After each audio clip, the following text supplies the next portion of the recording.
یہاں یہ جو بات ہے بیوی کی خیانت کا، یہ بہت خطرناک معاملہ ہے، اور مجھے اس کے بارے میں کچھ کہنے کی ضرورت نہیں۔ ماحول کی گندگی سے آپ لوگ مجھ سے زیادہ واقف، کیا مرد اور کیا عورت۔ اگر کوئی بیوی خود کے تقدس کو پامال ہونے سے بچاتی ہے اور اپنے شوہر کے مال اور عزت کے اندر خیانت نہیں کرتی، یہ عورت اللہ عز و جل کی اس مرد کے لیے بہت بڑی نعمت ہے، اور اس کے لیے دونوں جہاں میں بھلائیاں حاصل کرنے کا ایک بہت بڑا ذریعہ ہے۔ تو یہ چار چیزیں جسے مل گئیں، حضور صلی اللہ علیہ وسلم فرماتے ہیں اسے دنیا اور آخرت کی بھلائی نصیب ہو گئی۔ اب غور سے سنیے گا، ایک حدیث عرض کر کے میں پھر اس کے بعد نکاح کی تقریب کی طرف آج سے شکر ادا کرنے کا جذبہ پیدا کرنا ہے، کریں گے نا انشاءاللہ۔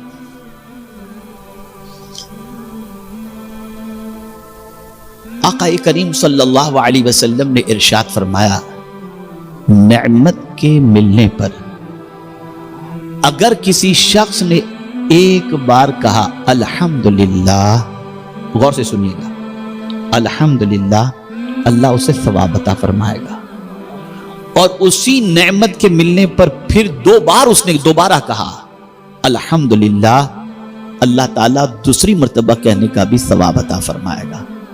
اور میرے آقا فرماتے ہیں اگر اسی نعمت پر اس نے تیسری بار الحمدللہ کہا، اللہ اس کی مغفرت فرما دیتا ہے، اس کو معاف فرما دیتا ہے۔ ایک نعمت پر اگر 3 مرتبہ الحمدللہ کہا جائے تو اللہ ایسے شکر ادا کرنے والے بندے کے گناہوں کو معاف فرما دیا کرتا ہے۔ اے رسول اعظم صلی اللہ تعالی علیہ وسلم کے دیوانوں، تو اللہ کی نعمتوں کی قدر کرو، اللہ کی نعمتوں پر شکر بجا لاؤ۔ جتنی مصیبتیں آتی ہیں، جتنی نعمتیں چھینی جاتی ہیں، ان کا سب سے بڑا سبب اور سب سے بڑی وجہ جو ہوتی ہے وہ ناشکری ہوتی ہے، ناقدری ہوتی ہے، جیسا کہ خود قرآن مقدس میں اللہ عز و جل نے ارشاد فرمایا، ما یفعل اللہ بعذابکم ان شکرتم وآمنتم وکان اللہ شاکرا علیما۔ اللہ تم کو عذاب دے کر کیا کرے گا اگر تم شکر ادا کرو اور ایمان لاؤ، اور اللہ قدر کرنے والا اور جاننے والا ہے۔ تو میرے پیارے آقا صلی اللہ علیہ وسلم کے پیارے دیوانوں، ایک ایک نعمت کو دیکھو کہ کیا یہ کوئی دوسرا دے سکتا ہے، ایک ایک نعمت کے بارے میں غور کرو کہ کیا کسی اور کی طاقت ہے کہ یہ نعمت دے سکے۔ جب ہمارا یقین پختہ ہوگا، ڈیپتھ میں ہم جائیں گے، آنکھ کو دیکھیں گے، کان کو دیکھیں گے، زبان کو دیکھیں گے، دل کو دیکھیں گے، پانی کو دیکھیں گے، آسمان کو دیکھیں گے، سورج کو دیکھیں گے، چاند کو دیکھیں گے، غذاؤں کو دیکھیں گے، گھر کو دیکھیں گے، ان ساری چیزوں کو جب دیکھیں گے تو ہمیں پتہ چلے گا یہ نعمت خدا کے علاوہ کوئی دینے کی طاقت نہیں رکھتا۔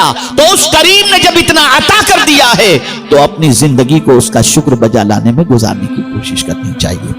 اللہ رب العزت جل جلالہ آقا کریم صلی اللہ علیہ وسلم کے صدقہ و طفیل ہم سب کو شکر کرنے والے بندوں میں شمار فرمائے، اور پروردگار ہمیں شکوہ کرنے والے بندوں میں شامل نہ فرمائے۔ میرے پیارے آقا صلی اللہ علیہ وسلم کے پیارے دیوانوں، جتنا شکر ادا کرتے جائیں گے اتنی نعمتیں ملتی چلی جائیں گی، اتنا اللہ عز و جل کرم فرماتا چلا جائے گا، اس لیے کہ اللہ عز و جل شکر کرنے والے بندوں کو پسند فرماتا ہے۔ شکر کے 3 طریقے ہیں، ان تینوں طریقوں کو سماعت فرما لیں۔ پہلا طریقہ الحمدللہ کہہ کر اللہ کا شکر ادا کرنا۔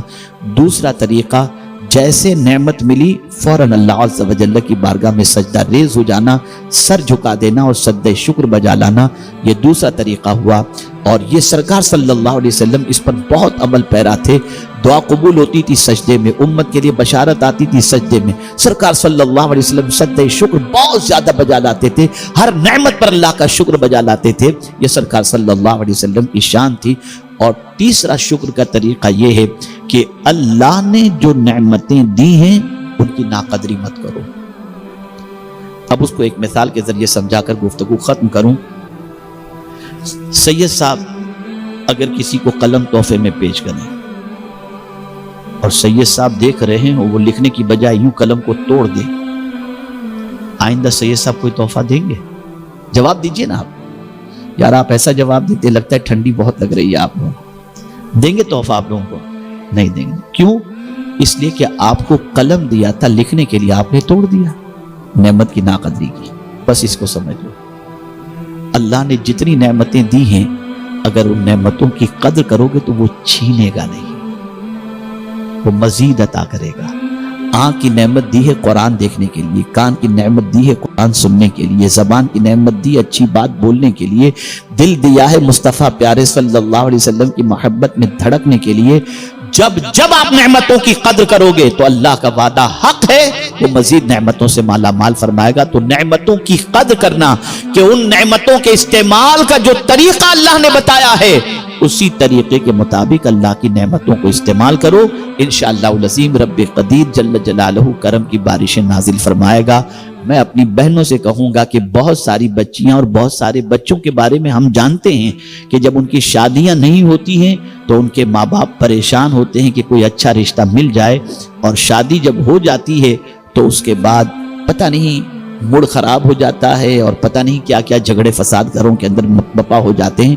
نہیں، اللہ نے آپ کی تمنا پوری کی ہے. آپ شوہر کی قدر کرو، شوہر کی بھی ذمہ داری ہے وہ بیوی کی قدر کرے، اور دونوں زندگی گزارنے کے لیے کسی ہیرو ہیروئن کو آئیڈیل نہ بنائے، مولا علی اور خاتون جنت کو آئیڈیل بنائے، رسول اعظم اور امہات المؤمنین کو آئیڈیل بنائے. ان کی زندگی کے اندر کبھی کھٹاس پیدا نہیں ہوگی، مٹھاس ہی مٹھاس رہے گی. اللہ تعالی ہم سب پر کرم کی نظر فرمائے.